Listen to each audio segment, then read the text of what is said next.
In this new episode of Beyond the Boardroom, we will meet a man who epitomizes the rags to riches story. He left his home in China at age 11 and landed in Pampanga, just outside the former Clark Air Force Base, almost poetically to build his own version of the American dream. At his Uncle Johnny's supermarket in Angeles City, Dennis Anthony Uy started a life journey, one that he never imagined but is truly grateful for. I am your host, Chris Larano. Join me as we listen to the plans, views, stories that inspire and drive Dennis Anthony Uy in and beyond the boardroom.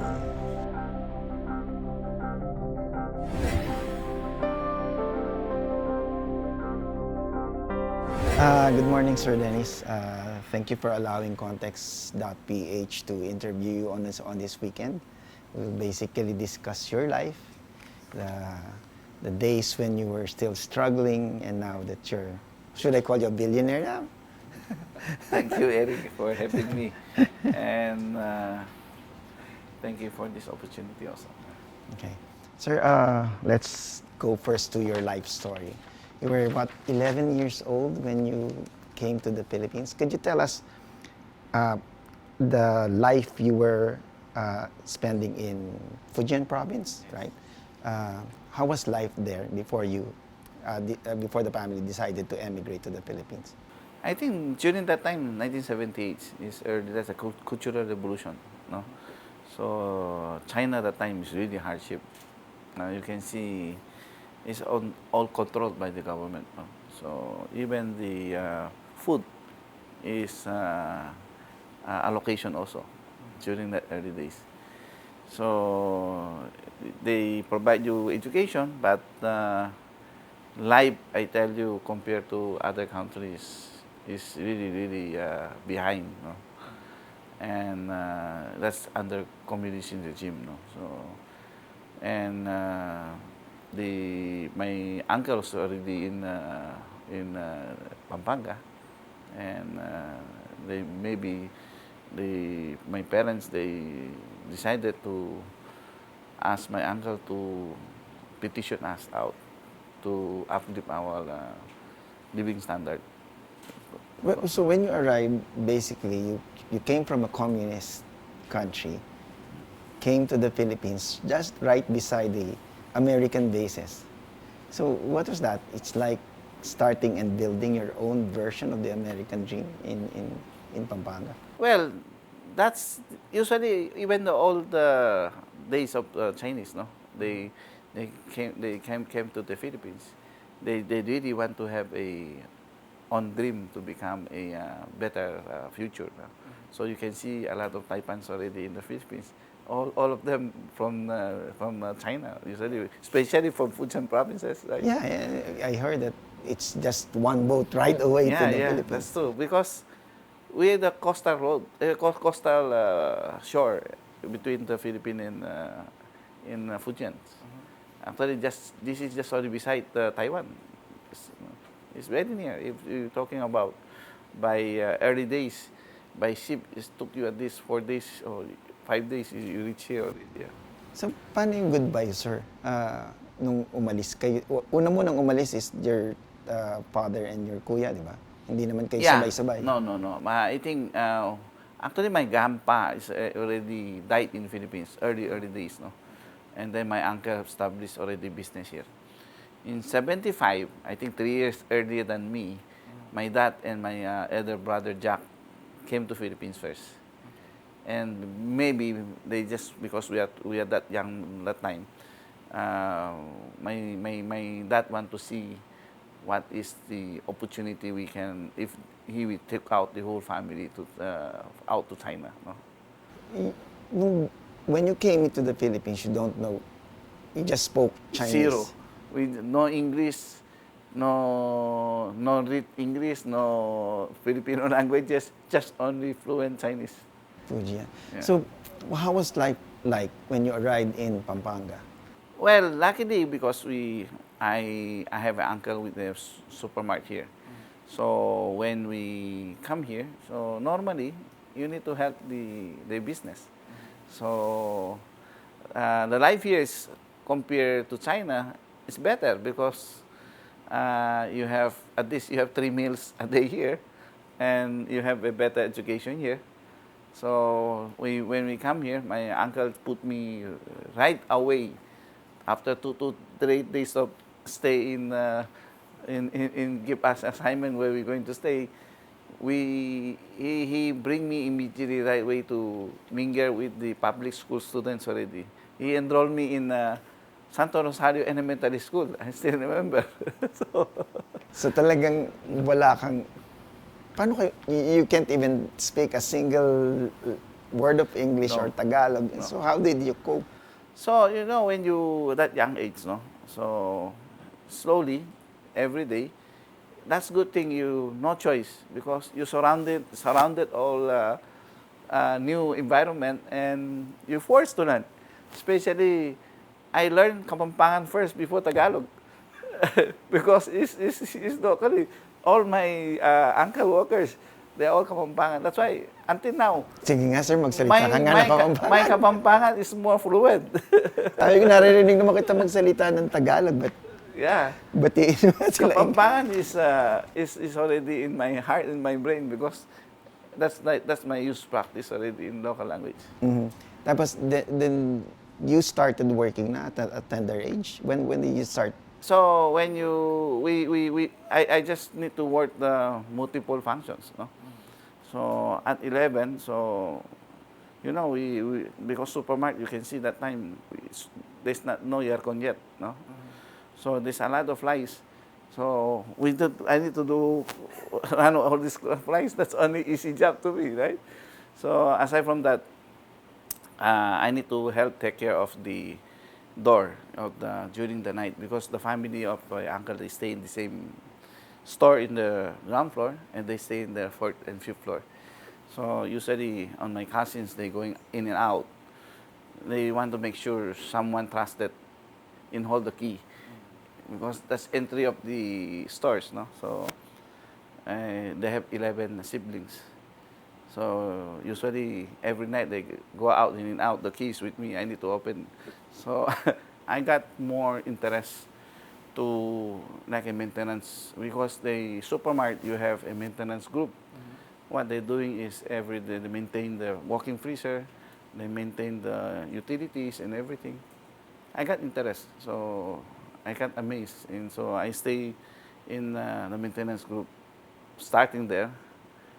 Then after that, during a lot of free time, I enrolled aircon refrigeration on that vocational course to match my knowledge. Then, when early days, all the supermarket my uncle they have video games. You can see the Galaxy and Pac-Man, you drop the coins. Yeah, I remember. So,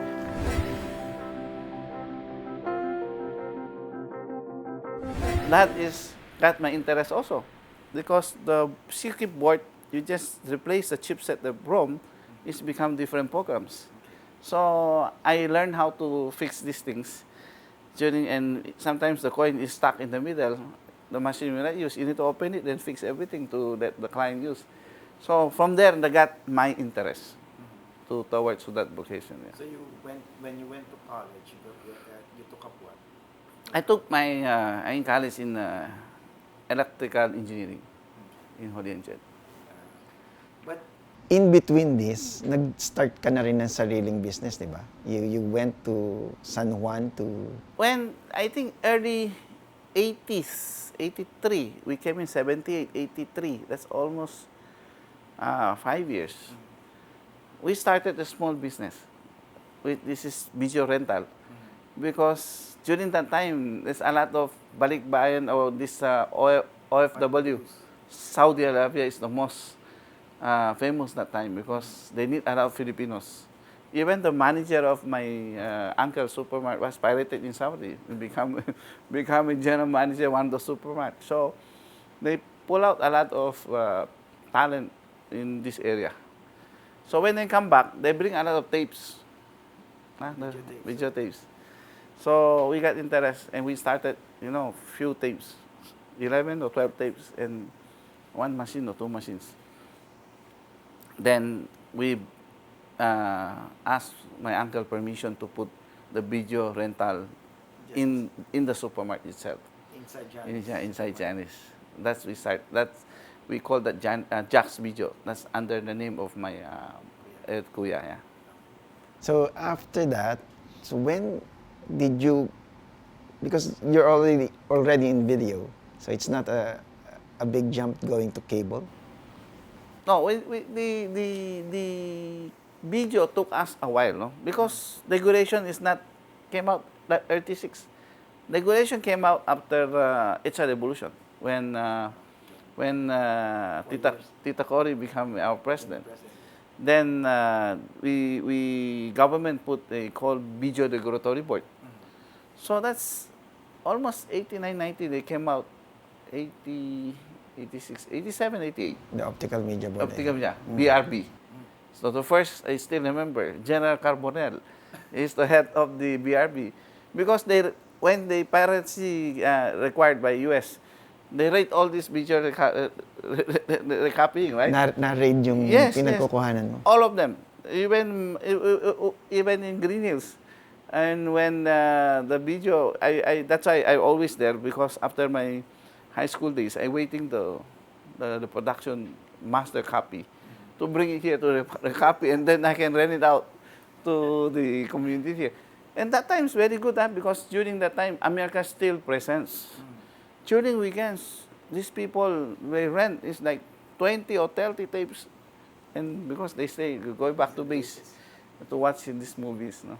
So the business quite went to at least 90, before Pinatubo. The one, the Pinatubo. 1990s. Took at least 83. Before they left, actually. Yeah. Okay. Then you, What brought you to cable TV? I saw the technology already, because when I'm personally, that's why I learned about, during the high school days, no, I have spare time, I went to vocational course. I learned the computer programming. These are only short courses. I have electronics. I have GRCO during radio code before, during the transmission codes. So all available in the vocational is interest me to learn. So I went to that school. Even the programming, I entered to the CSSI in the computer here. Become a COBOL, fax, that DOS-based time, no? And I become a programmer also on that stage. Basically telling your age. Yes. And imagine when see that opportunity, I personally repaired the Betamax, because it's level 1, level 2, sometimes they just only need to clean the video heads, because the tape is in the shelves. Sometimes they get the dust. So when the video head got dirty, the video become that trouble. You need to clean up. So that basic trouble or flashing, I can adjust. Some power supply, because some machines are bought from US. They ROM plug it to 220. I can fix this. These basic things, no? So the high level troubles, I need to bring it to Green Hills.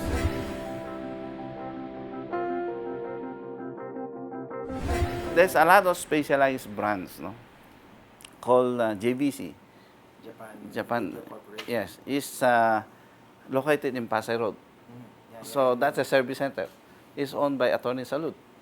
Okay, so I need to bring specialized this machine to repair in the service center, because I don't have this kind of parts. The basic I can do it, but in terms of deeper. So one day I saw the TV there, because I have a good relationship with the technician already. I enter with the fixing area. So many channels on the TV. So that's 80, 90. So I asked them, why you have this TV, so many channels here? And they told me that's a cable. So that is a Cinema Kulay. yeah, Okay? I remember So that channel. they are subscriber.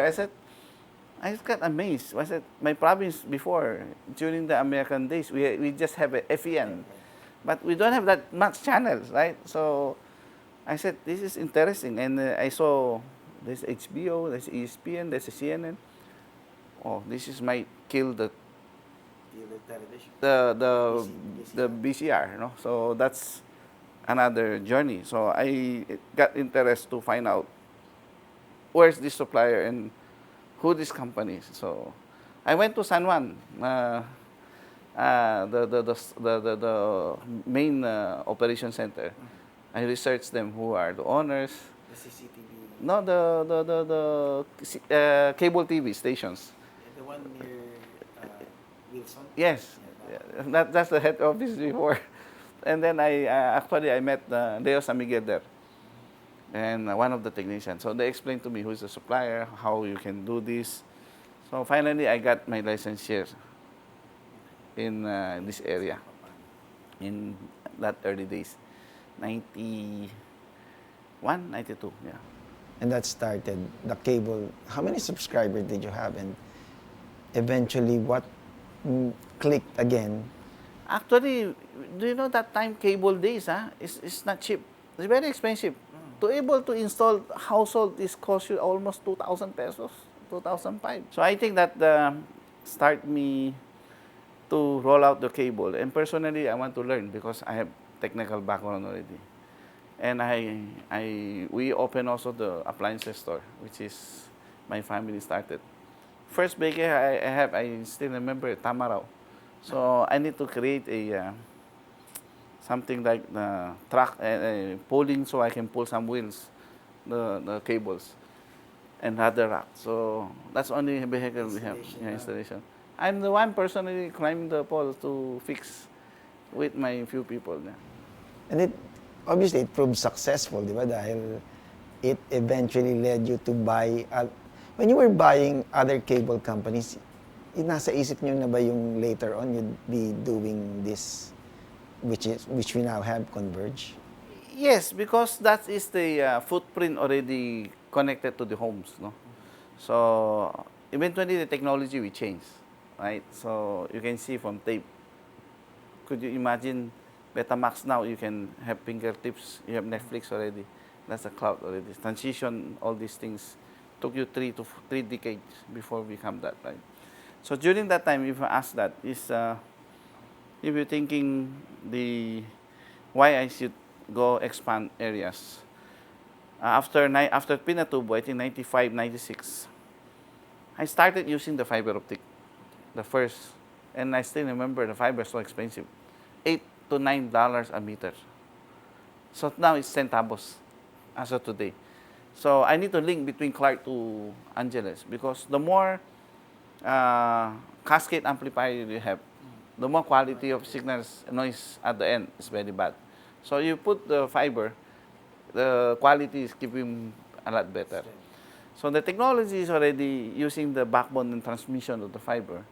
I'm thinking to take over some surrounded in this area, Central Luzon. So that's why the acquisition came in. The first acquisition I have is in Babalacat. Next of Angeles City, the company called Prosat. I still remember that, I bought that less than 4 million or 4 or 5 million pesos. In fact, before I got this cable, I sold out all my cable, all my Betamax tapes and 500 machines to Tarlac and Nueva Ecija, outskirt. So that you could I get starting money there, almost 3 million from starting this cable lamp. What's that enough to? Not enough, but you need to roll it. At least you have head end, you have infrastructure, few amplifiers, and you can distribute, you get installation money from customer, and you roll it again. Then eventually you had the vision for Converge. The Converge came when the technology cable become a cable internet. Before cable internet came in, I entered to the dial-up first. You still remember the modem is so noisy, 28.8, 56. So I partnered with PLDT Brains. I started with Clark Telecom owned by PLDT. So I interconnect with them, and using a few machines I installed in the nodes and using the facilities, I reaching nationwide that time. That's called Instanet. yeah, I remember. I Instanet remember prepaid. Instanet, a small one with it. 100 pesos, you have 4 hours before, right? So that's I started. And then I see because of the optics available and internet came early days is called proprietary DOCSIS. So we still have a lot of retired foreign Americans or this European foreigner here. I still remember the modem I sell it is $300 upfront. They need to pay. My subscription that time is like 5,000 pesos a month. That's because that high-speed internet. That's very expensive before.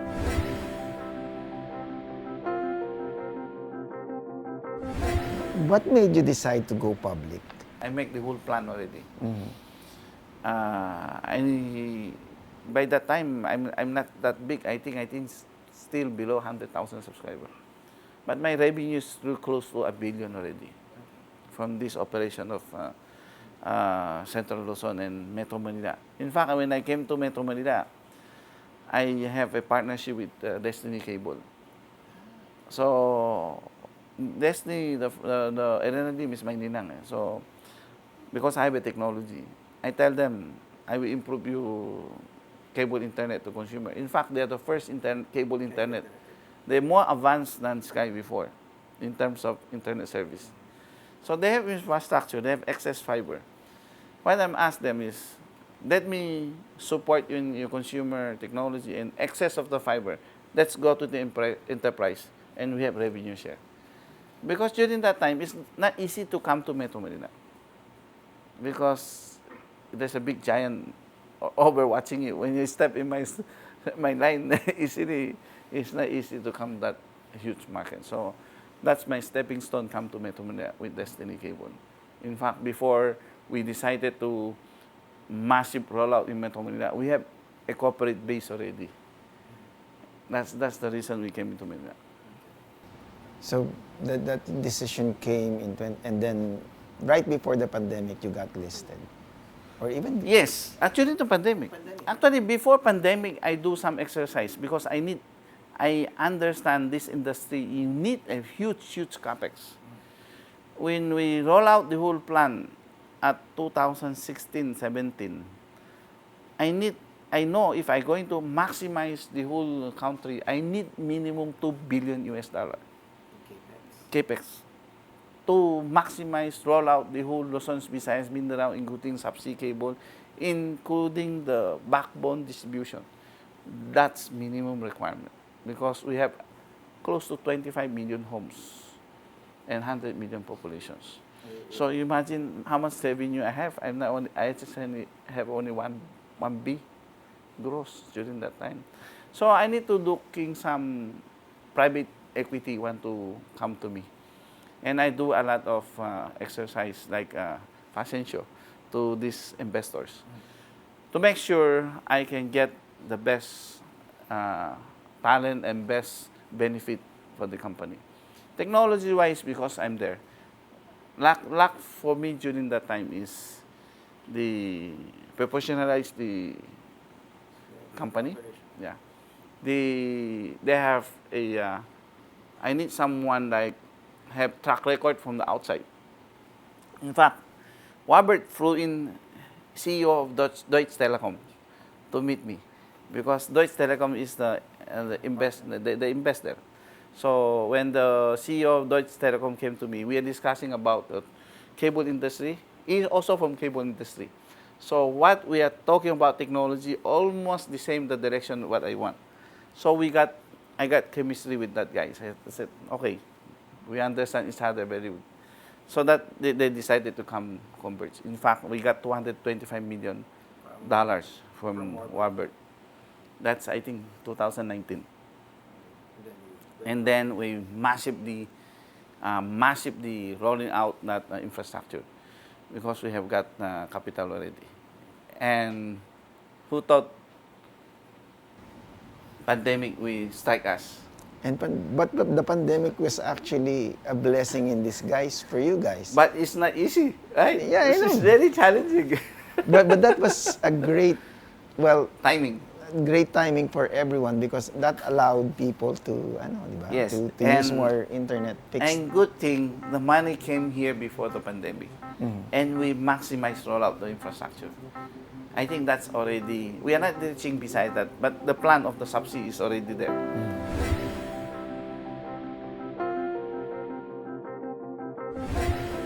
I think that one is, the lot is already acquired, so more than 200 hectares. 200 hectares. Yeah. We're in the middle of conversion of the property. I just have a courtesy call with DAR, and in fact, and this is we bring the economic development for my hometown in Angeles, because I'm thinking of these young people, new graduates. We should give them a long future, have an ecosystem for the technology segments, because nowadays you can see these young graduates, they don't have any opportunity, very small opportunity. Mostly all these younger, they want looking outside because we don't have ecosystem. So if you set up from infrastructure, from software, from R&D and everything you put them in one ecosystem, and that's long-term infrastructure for the people here. I think this should be not below a billion US. $1 billion US. Yeah, and should be have a strong partners from outside. Will this be under Converge or No, just under the... No, this should be separate, because this is totally different from Converge. Converge is a broadband services, like platform or data center, but this one is more in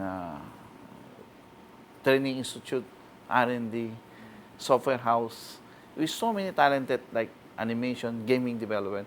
I want to put them in together. And I will put up the biggest data center. And this is becoming a hyperscaler. Yeah, and I invested all this cable. I will put the digital infrastructure also inside. So there's an anchor tenant already. And I'm going to put the satellite hub for the Asia. So all the satellite operator, you can put a satellite operation here. So you bring them here. So how quickly can we realize this Silicon Valley dream? The master plan is ongoing. Hopefully by 6-7 months, it's come out. Yeah. And then when do we first see land development and... I first buildings. think next year we will start already. Yeah. And actually the access road right now is developing. This is part of the circumferential road of the Regional Development Council passed to the property itself. I'm just only getting some government approval to make sure I can have access to the index itself. So will you have partners in this one? I just waiting all this master plan, develop everything done, government license, economic zone papers, everything. Then once all this done, that's the time I'm going to roadshow. I'm not rushing. Next Sunday in Beyond the Boardroom, Dennis Anthony Uy details his current and future plans for Converge, the only listed pure fiber broadband play on the Philippine Stock Exchange. Thank you for watching. Please like, leave a comment, subscribe, and click the notification button so you could be alerted about our future episodes.